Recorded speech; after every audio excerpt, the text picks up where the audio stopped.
Buenas noches a todos. Llegamos al capítulo 7 de Primera de Corintios. Este es un tema que para los que tienen hijos que se van a casar, los va a confirmar, y a los que están casados nos va a afirmar. Es un tema un poquito difícil, pero necesitamos irlo llevando de la mano, porque si se distraen un poquito nos podemos salir. Entonces esto lo tienen que tener detalle a detalle. Quiero invitarles a orar. Padre, en el nombre de Jesús, que es sobre todo nombre, queremos poner en tus manos este tiempo, pedirte que tu preciosa palabra, Dios, quede sembrada como esa semilla en el corazón, Dios, en esa tierra fértil, y que haga y que cumpla tu propósito, en el nombre de Jesús, Dios. Amén. ¿Alguno de ustedes tuvo, antes de casarse, para los que ya se casaron y para los que no se han casado, alguna enseñanza prematrimonial? Es decir, que fueron y les dieron enseñanza durante un proceso y les dijeron: mira, el asunto del casamiento es así, así, así. Y si tuvieron esta información, quería preguntarles si esta información también fue bíblica acerca de este matrimonio. Porque quien diseña el matrimonio es Dios. Entonces, antes de que tú y yo debimos haber ido a pedir la esposa, a pedir la novia para que fuera la esposa, primero necesitábamos tener una preinformación. Esto es la prematrimonial. Porque después llegamos al matrimonio y llegamos con un asunto de cosas que nosotros creemos que así son y resulta que así no son. Entonces queremos hacer de nuestro esposo o de nuestra esposa lo que nosotros creemos más que lo que Dios dice. Entonces, si tú estás en la situación que estés casado o soltero, esto te va a afirmar un montón de cosas.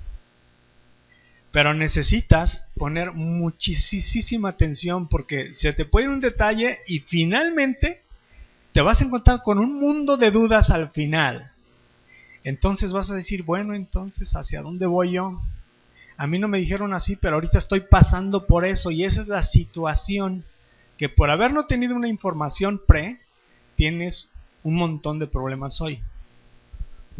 ¿Ok? Entonces, que quede bien claro que a partir de este capítulo, de este tema, vamos a hacer dos predicaciones. Es la primera, el día de hoy.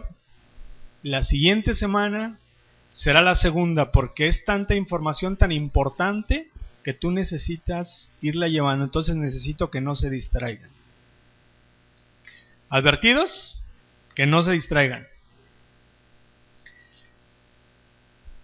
Cuando nosotros hablamos del propósito del matrimonio, hermanos, nos encontramos con un mundo de cosas y de personas de diferentes tipos, igual que cuando el apóstol Pablo comienza a escribir sobre este tema. Este es un contenido que no va a ser fácil de asimilar para muchos, pero finalmente es el consejo divino para nosotros. ¿Ok? Capítulo 7, versículo 1. 7:1 al 9. Primera de Corintios 7:1. Pongan atención, hermanos. En cuanto a las cosas que me escribisteis, bueno le sería al hombre, ¿qué dice? No tocar mujer. Pero a causa de las fornicaciones, cada uno tenga su propia mujer, y cada una tenga su propio marido. El marido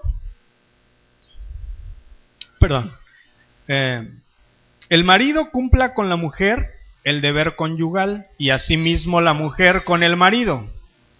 La mujer no tiene potestad sobre su propio cuerpo, sino el marido. Ni tampoco tiene el marido potestad sobre su propio cuerpo, sino la mujer.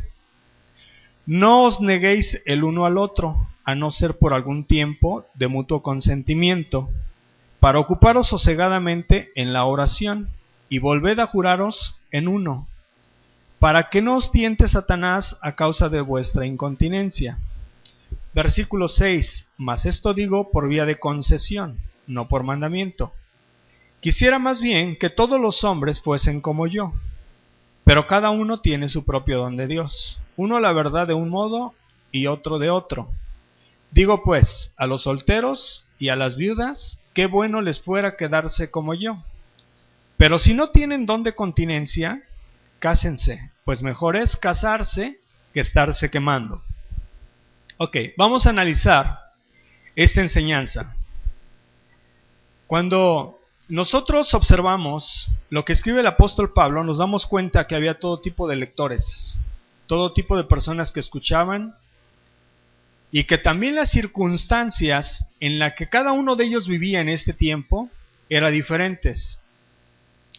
Asimismo, cada quien interpretaba el mensaje desde su perspectiva personal. Sería bueno nosotros compartir este tema de una manera fría, de una manera sin pasión, sin sentir compasión por quienes la escuchan o quienes la leen. Sin embargo, tenemos que reconocer que cuando nosotros compartimos, al igual que el apóstol Pablo, esta enseñanza, nos encontramos con gente que piensa, que siente, que hay sangre dentro de las venas. Entonces, no podemos compartir esto de una manera tan fría. Tenemos que compartirlo tal como es. Tenemos que reconocer que nos dirigimos a personas pensantes, no nos dirigimos a algo que no tiene un objeto inanimado. Es decir, que van a correr un mundo de pensamientos y dudas con el caminar de esta enseñanza. Hoy, hermanos, muchos de ustedes pueden estar sufriendo circunstancias difíciles, y lo ideal, obviamente, es no agredir más esta situación que algunos de ustedes están pasando. ¿Ok? ¿Estamos?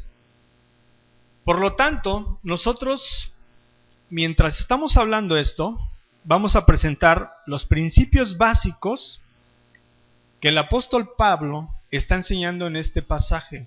Y al mismo tiempo, vamos a permitir que el Espíritu Santo a cada uno nos muestre y nos enseñe cómo podemos aplicar lo que vamos a ver ahorita para nuestra propia vida. Cuando hablamos de el propósito del matrimonio, Pablo demuestra que este fue instituido para satisfacer las necesidades de tu pareja. Y afirma que es cosa seria y que normalmente requiere mucho esfuerzo. El matrimonio, hermanos, requiere muchísimo esfuerzo. Cuando alguien se casa o alguien se va a casar, comienza la lucha más difícil de toda la vida. En primer lugar, porque es para siempre. Fíjate lo que dice el Señor Jesús en Mateo 19:3.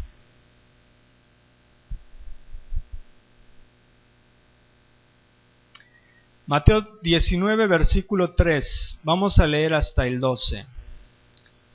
Dice: Entonces vinieron a él los fariseos tentándole y diciéndole: ¿Es lícito al hombre repudiar a su mujer por cualquier causa? Él respondiendo les dijo: ¿No habéis leído que el que los hizo al principio, varón y hembra los hizo? Y dijo: Por esto el hombre dejará padre y madre y se unirá a su mujer, y los dos serán una sola carne. Así que no son ya más dos, sino una sola carne. Por tanto, lo que Dios juntó, no lo separa el hombre. Le dijeron: ¿Por qué pues mandó Moisés dar carta de divorcio y repudiarla? Él les dijo: Por la dureza de vuestro corazón, Moisés os permitió repudiarla a vuestras mujeres, Mas al principio no fue así. Y yo os digo que cualquiera que repudia a su mujer, salvo por causa de fornicación, y se casa con otra, adultera. Y el que se casa con la repudiada, adultera.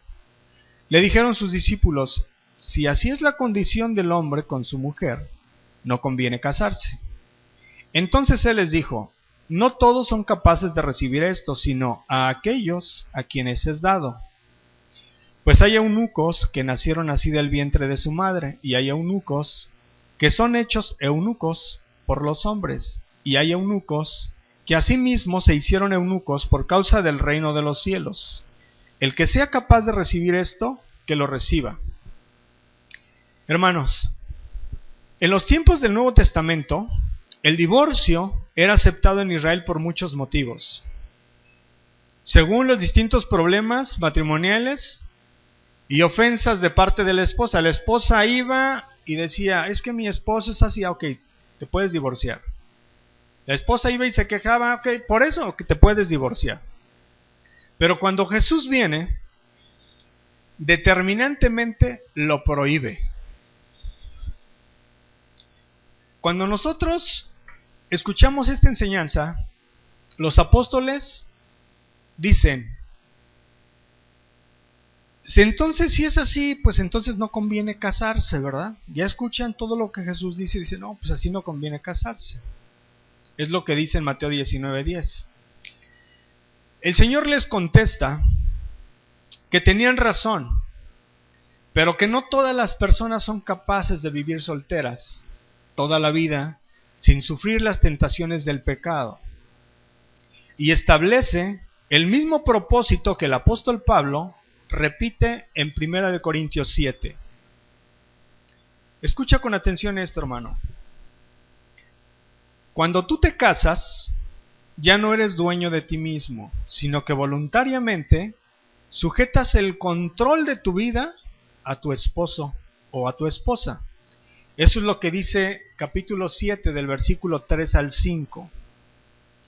Los casados pertenecen a su compañero y deben someter su cuerpo al deseo y dominio de él. Es decir, que ya no es tuyo, ya le pertenece a tu pareja.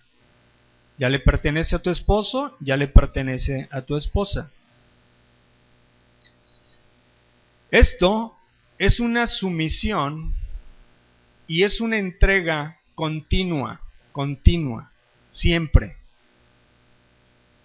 Es decir, que tú tienes que cumplir con una obligación hacia tu pareja. Tú no puedes decirle a tu pareja hoy: no, pues es que yo no quiero, no puedo, no se me da la gana. Y por el otro lado, la esposa no puede controlar al esposo por una situación así para conseguir fines personales. ¿Me estoy explicando? De repente la esposa te comienza a colgar la canasta y dice: pues no, para que se te quite. No es así. Este requisito, hermanos, no es condicional. Ambos tienen el deber de hacer su parte y de suplir las necesidades del otro. No importa si tu esposo o tu esposa cumplen o no, tú tienes que disponerte a cumplir esa necesidad. ¿Me explico? En realidad, esta exigencia se presenta en todos los sentidos en tu vida matrimonial, no solamente con referencia al sexo. Sin embargo, este pasaje definitivamente incluye la vida sexual de los esposos.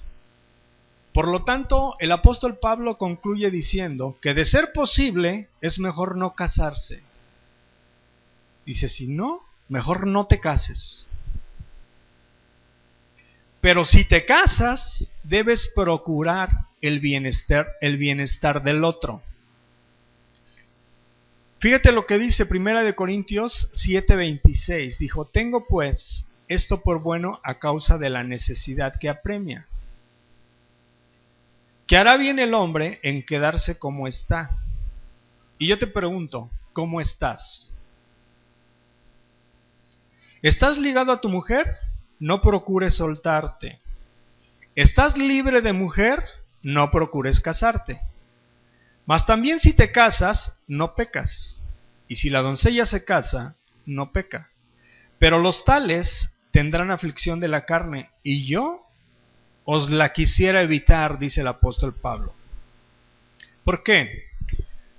Cuando tú te casas, hermano, tus intereses cambian. Tu mayor preocupación pasa a ser tu familia. ¿Quién es tu familia? Tu familia hoy es tu esposa y tus hijos. Tus hermanos y tu papá y tu mamá y tus primos y tus tíos ya pasan a ser tus familiares. Hoy tu familia es tu esposo, tu esposa, tus hijos.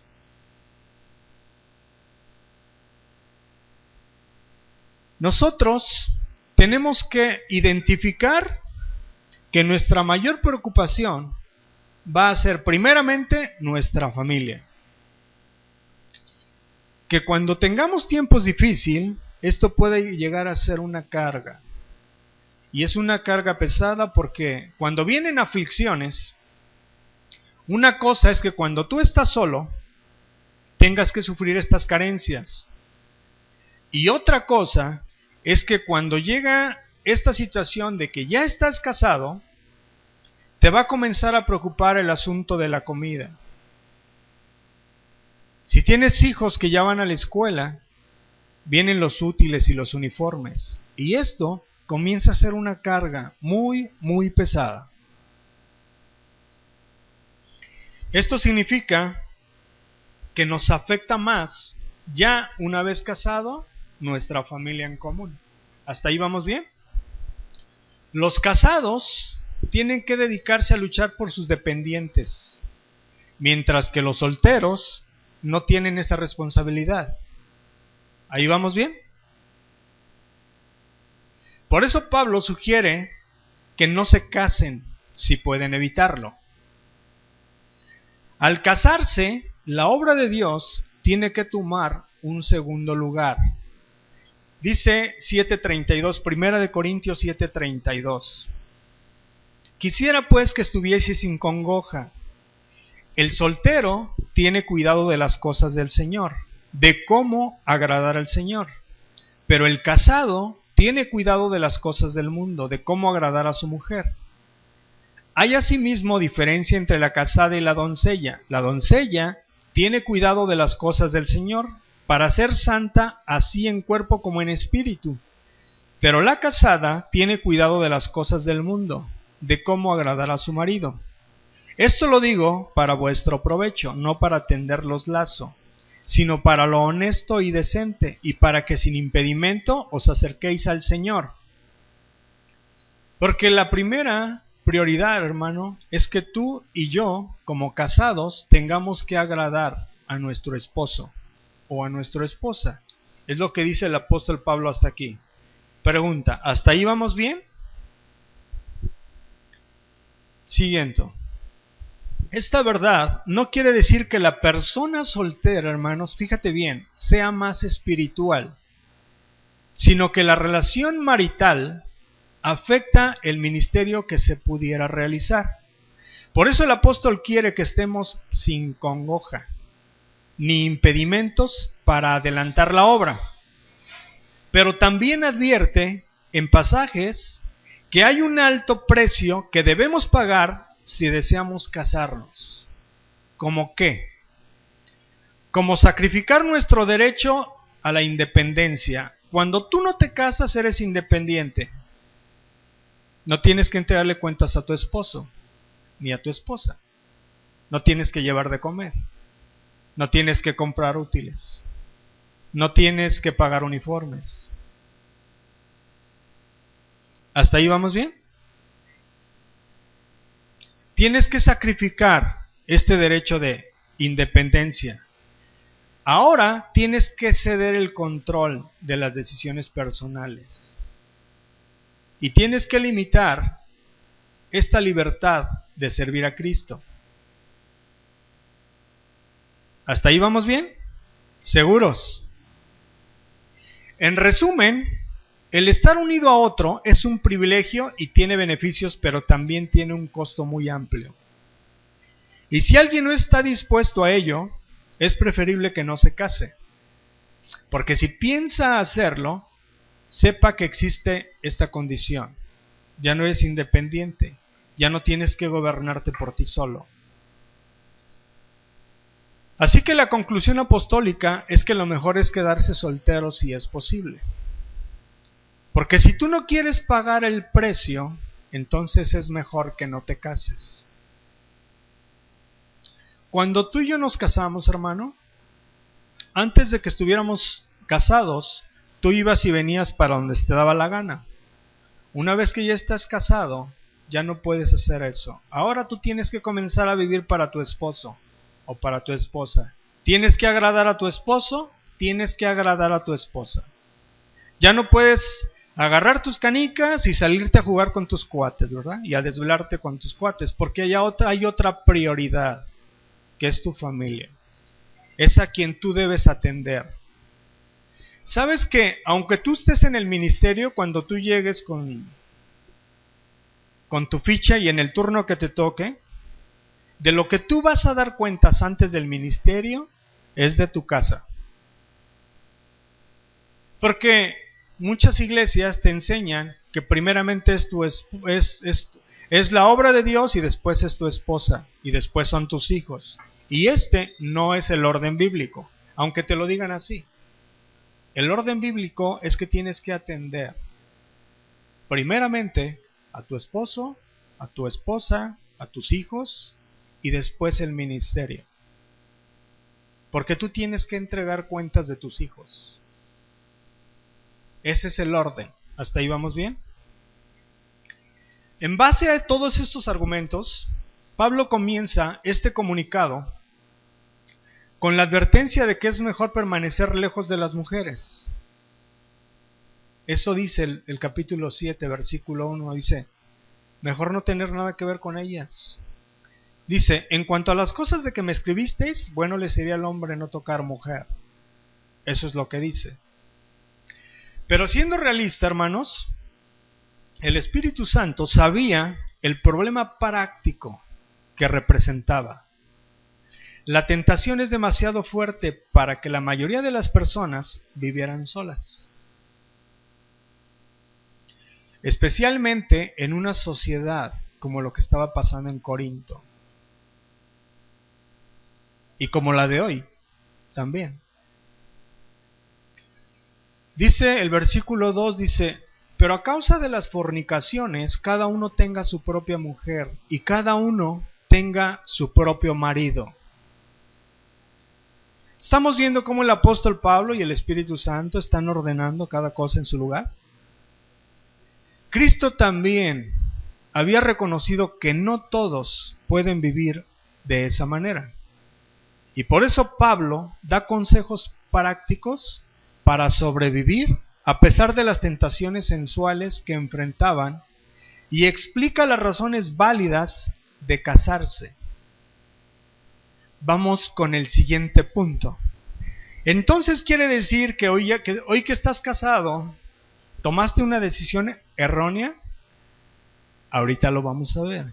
¿Quiere decir que es mejor quedarse soltero? Ahorita lo vamos a ver. ¿Qué es mejor? En la condición en la que tú te encuentras hoy, o si tuvieras la posibilidad de volver a ser rehecho, ¿cuál sería tu mejor decisión? Primero, por causa de la inmoralidad sexual que rodeaba no solo a las mujeres, sino también a los hombres, el apóstol Pablo en el versículo 2 dice, pero a causa de las fornicaciones cada uno tenga su propia mujer y cada uno tenga su propio marido. Porque esto era común en Corinto, como lo es en nuestro medio también. El remedio para evitar esa trampa satánica, hermanos, es el matrimonio. ¿Hasta ahí vamos bien? La segunda razón que Pablo presenta es la incapacidad de algunos para controlar sus impulsos. Dice el versículo 9, 7-9. Pero si no tienen don de continencia, cásense. Esta debilidad personal influye tanto en la expresión física sexual como en lo mental. Fíjate bien. Si tú no tienes el don de continencia, de abstenerte a una relación sexual, es mejor que te cases, no solamente por lo sexual, sino también por lo mental. Muchos solteros, aún muchos casados, tienen conflictos mentales, como los tales casos como ¿qué? Como la pornografía. La pornografía, hermano, es un gran conflicto que si tú no lo detienes, tarde o temprano te va a destrozar. Tú vas a comenzar viendo revistas de a 5 pesos, después vas a ver películas, después vas a ver programas como vidas sexuales como heterosexuales, que es hombre con mujer, después hombre con hombre, muchos hombres con una mujer, muchas mujeres con muchos hombres, después vas a empezar a ver bestialismo, hombres con animales, y después vas a ver pedofilia, hombres con niños. Entonces la pornografía te va a llevar a un aumento en que te va a destrozar, tarde o temprano. Y este es un conflicto mental, no solamente físico, pero el apóstol Pablo dice, no solamente por la cuestión de continencia sexual, sino por la mental también. ¿Hasta ahí vamos? El tercer argumento que el apóstol Pablo da es evitar quemarse. Si se nos hace difícil luchar contra la presión de nuestros impulsos, el consejo bíblico para dominar no es la abstinencia, sino el matrimonio. ¿Ok? Pablo escribe diciendo que esto es en vía de una concesión, no es obligación. Porque dice, preferiría que permanecieran solteros como yo. Pero él sabía que esta solución no era práctica para la mayoría. Dios no nos hizo para que viviéramos así, porque casi todos necesitamos el compañerismo y la relación sexual íntima. Dice 1 Corintios 7, versículo 6. Mas esto digo por vía de concesión o por mandamiento. Quisiera más bien que todos los hombres fuesen como yo. Pero cada uno tiene su propio don de Dios, uno la verdad de un modo y otro de otro. Digo pues, a los solteros y a las viudas que bueno les fuera quedarse como yo. Pero si no tienen don de continencia, cásense, pues es mejor casarse que estarse quemando. Hermanos, en base a estos argumentos, Pablo presenta algunas conclusiones lógicas. Por ejemplo, ¿esto significa que los espirituales o los solteros son más espirituales que los casados? ¿O que los casados son más carnales que los solteros? Obviamente la respuesta es no.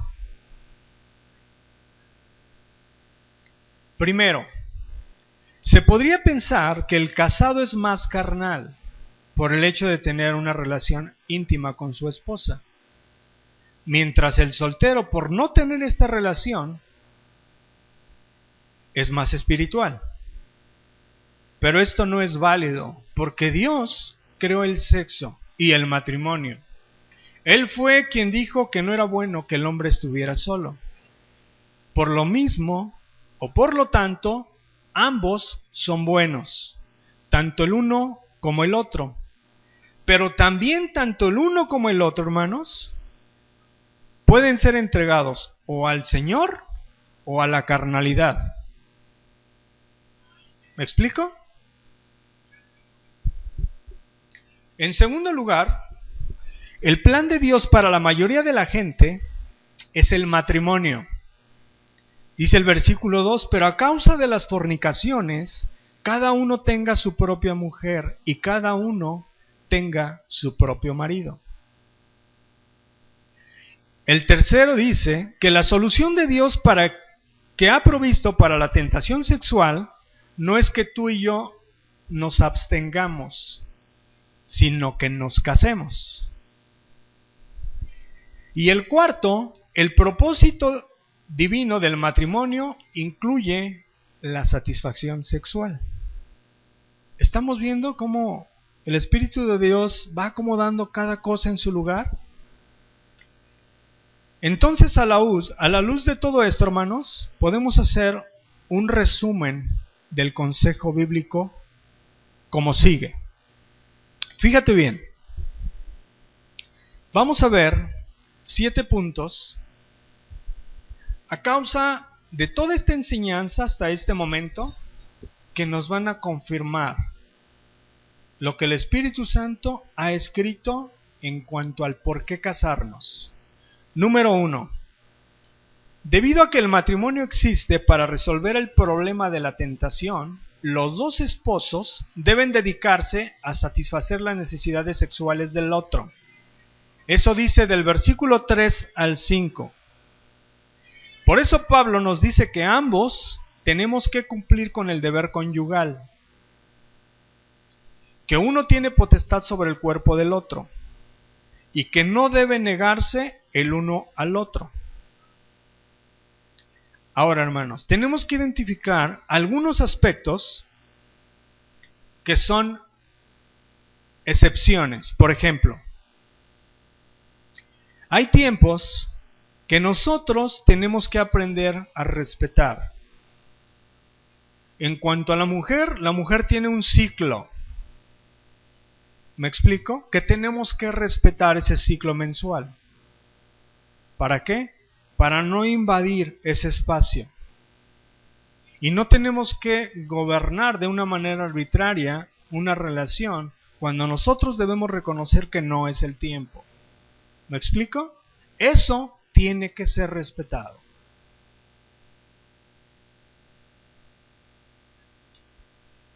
Puede ser también que alguno de los dos se encuentre enfermo u otras causas, pero tenemos que aprender a respetar ese tiempo también. ¿Sí? 2. Es legítimo que cualquiera de los dos tome la iniciativa de la expresión íntima del amor. Esto significa que no solamente tengo que esperarme hasta que mi pareja quiera. Si yo quiero tener una relación sexual, también es legítimo que yo inicie. ¿Me explico? No quiere decir que solamente cuando el macho de mi marido o cuando la mujer que se pone los pantalones, no. Esto pasa. ¿Me explico? Esto pasa. No es así. Número 3. Ninguno de los dos debe negarse a la petición del otro para disfrutar de ella. Pablo presenta solo 3 excepciones a esta exigencia. Dice, primero, que sea por consentimiento mutuo. Segundo, dice que sea por un tiempo limitado. Y tercero, que sea por un propósito espiritual, para dedicarse a la oración. Aquí debemos observar que en contraste con la creencia de muchos, esta recomendación bíblica no se presenta como algo condicional. Se deben satisfacer las necesidades del otro sin poner restricciones. Cuando tú te pones de acuerdo con tu esposo o con tu esposa, están de común acuerdo. ¿Me explico? Pero tienen que cuidarse porque si se pasan, puedes permitir que tu esposo o que tu esposa caigan en tentación. Por eso tiene que ser de mutuo consentimiento. Ambos tienen que estar de acuerdo. El asunto no es arbitrario y el asunto no es ejercer autoridad de una manera exagerada. Es de mutuo consentimiento. 4.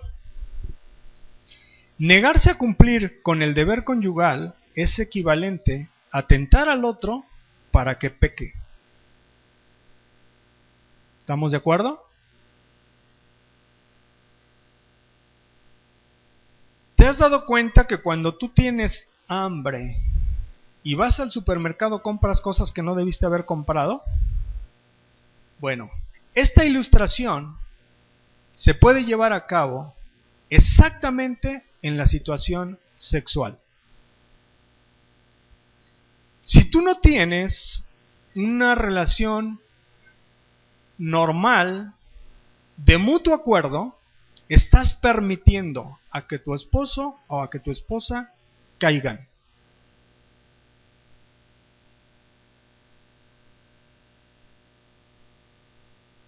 Entonces, este principio se aplica a esta situación de tentación sexual. 5. Este resultado del anterior, el que voy a hablar ahorita del anterior,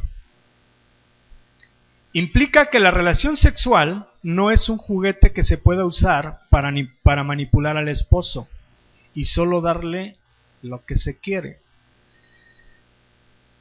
No sé tanto en el caso de los hombres, pero ¿por qué no pensarlo?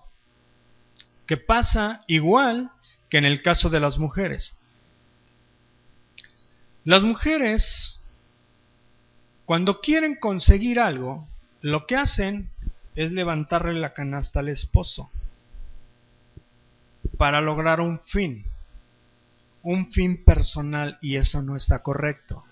Porque lo único que tú estás haciendo es que tu esposo fuera consiga lo que no consigue en casa. Y eso puede ser una parte importante, que finalmente el que comete un conflicto así es la persona. Aquí de alguna manera queda justificada la pareja, pero el responsable principal es el que lo ejecuta en una condición inmoral. Aunque nosotros tenemos que detectar quién o qué es lo que está pasando con mi esposo o con mi esposa, que estoy permitiendo que él o ella estén volteando a ver a todos lados y anden como caballo desbocado. Nosotros tenemos que detectar eso. Entonces nosotros tenemos que nutrir esta necesidad. Decía que en el caso de las mujeres, porque muchas mujeres lo que hacen es controlar al esposo de esta manera sexual para conseguir fines personales, y no está bien, hermano. Porque estamos orillando a que nuestro esposo o a que nuestra esposa caigan en pecado.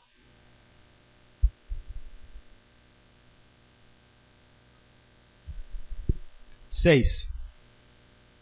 Este consejo se refiere a que satisfacer las necesidades del otro no se limita solamente al sexo, sino que se extiende a todas las áreas de la vida, entre ellas las necesidades económicas, de compañerismo, de amor, aprecio, requerimientos sociales y el deseo de gozar de un poco de libertad y de un poco también de un espacio en privado con tu pareja, con tu esposo. ¿Por qué? Porque muchas veces solamente tú consideras, no la Biblia, no Dios, solamente tú consideras que bueno, cumplir con una relación marital es suficiente. Y no, hermanos, estamos evadiendo un montón de responsabilidades, tales como situaciones económicas, tales como situaciones de compañerismo. Creemos, los hombres más que las mujeres, que con solamente cumplir con el orden marital puedo hacer lo que se me dé la gana, irme a todos lados mientras yo esté cumpliendo, y estamos mal. Este no es el orden de Dios, porque la esposa no es un objeto, es un sujeto, y este sujeto requiere de tiempos, este sujeto requiere de espacios con él, con ella. ¿Me explico? No la podemos tratar como un mueble, no la podemos tratar como una silla que ahí está y que va a formar siempre parte del inmueble de mi casa. No. Necesitamos también que nuestra esposa se sienta amada, no solamente usada. Porque cuando tú usas se convierte en un objeto, pero cuando se siente amada se convierte en una persona. ¿Me explico? Entonces también tu esposa necesita tiempos contigo. ¿Tienes hijos? pero también necesitas tener tiempos de esparcimiento con tu pareja de una manera individual. ¿Me explico? De una manera de compañerismo, y dejar un poquito a tus hijos en un tiempo y en un espacio para dedicarlos a tu esposa, para dedicarlos a tu esposo. Eso te va a hacer a tu esposa una persona. ¿Me explico? No solamente algo que está ahí. No es así. Es tu compañero. Y este compañero requiere de tu tiempo. No solamente requiere de que tengas una relación marital y que te desaparezcas hasta los 50 años, que regreses a otra relación marital y tú digas estoy cumpliendo. No es así. ¿Ok? Así no es. Número 7. El último propósito del matrimonio reconoce que para poder cumplir cabalmente los deberes conyugales se necesita pasar bastantes tiempos juntos y disfrutar en común ratos alegres y de esparcimiento. En fin, el mensaje del apóstol Pablo en este pasaje es que el plan de Dios para la mayoría de la gente es que se case. El matrimonio cumple buenos propósitos en la vida de los esposos. Sin embargo, tenemos que reconocer que hay una cosa segura, que cuesta muchísimo esfuerzo. Y si alguno no está dispuesto a invertir lo necesario para cumplir este propósito, no debe casarse. ¿Te fijas cómo es tan importante? Nosotros estamos hablando ahorita, por la serie que estamos llevando a cabo, este punto, el propósito del matrimonio. Pero aunque se aplica a los casados hoy y a los que todavía no se casan, esto es una enseñanza que debiera existir en prematrimonial.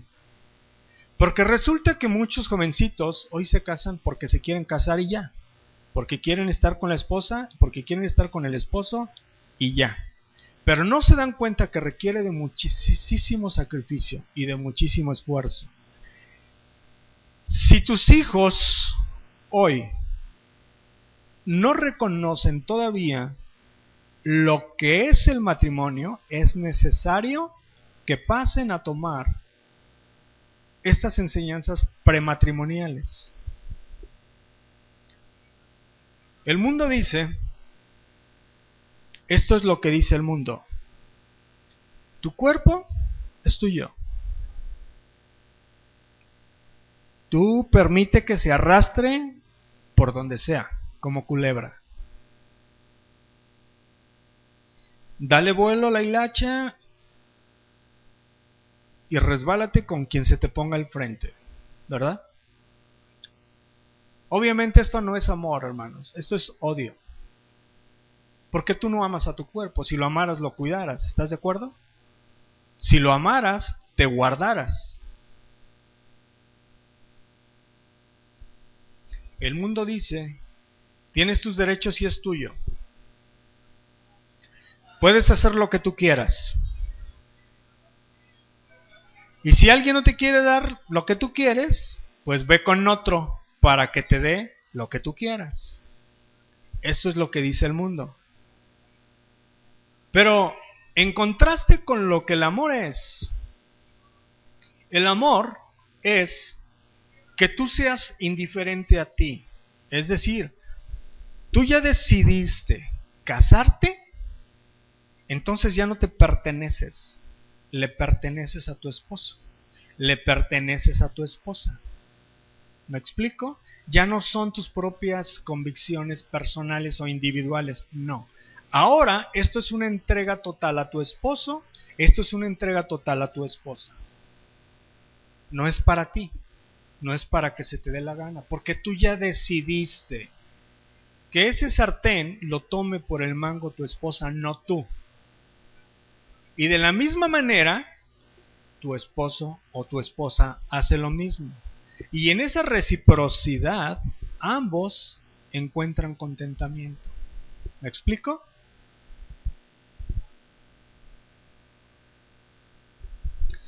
Aun cuando tú no obtengas, hermano, lo deseado, aun cuando tú te encuentres con conflictos hoy con tu esposo o con tu esposa, porque puedes estar en esa situación hoy, aun con todo ello, tú tienes que buscar agradar a Dios.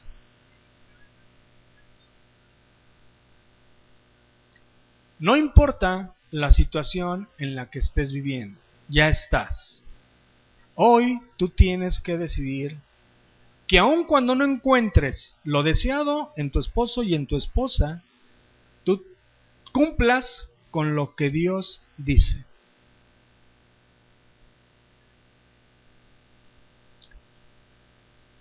Muchas personas, más en este tiempo, deciden buscar la otra puerta, que es la del divorcio. Esto, hermanos, no es permitido por Dios.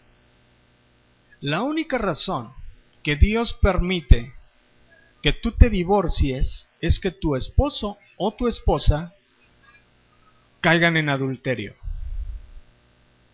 Es la única razón.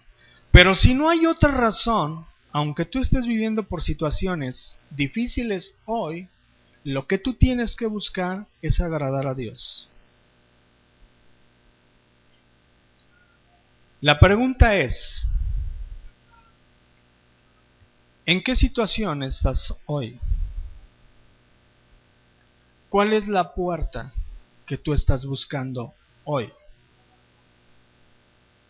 Porque hay una puerta en la que Dios te dice, no importa que hoy por hoy tú no estés consiguiendo lo que tú quieras. Lo que tú necesitas es agradarme a mí. Finalmente te vas a encontrar en ese punto, en el que aun cuando tú no encuentres lo que deseas, Dios quiere que tú cumplas su voluntad. Y aquí es donde tú y yo decidimos qué hacer. ¿Estamos? Ponte de pie, por favor.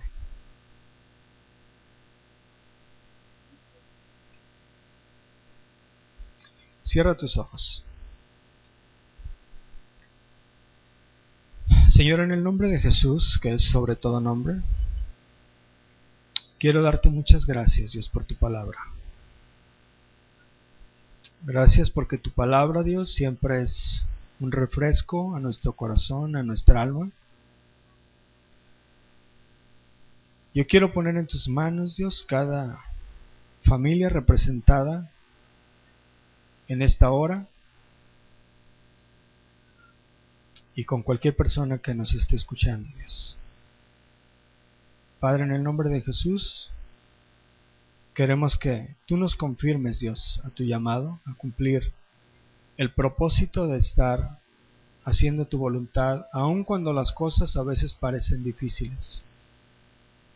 Señor, queremos decirte que tú eres nuestra única esperanza, aun con todas las cosas, Dios. Nosotros estamos en tus manos.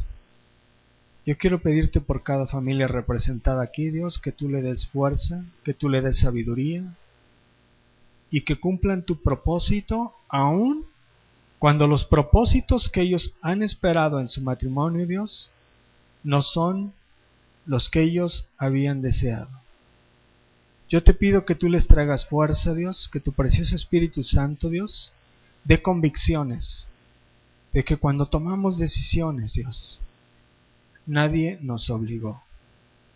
Aún con todas las cosas, queremos cumplir tu voluntad. Queremos obedecerte, Dios. Muchas gracias. En el nombre de Jesús, Dios.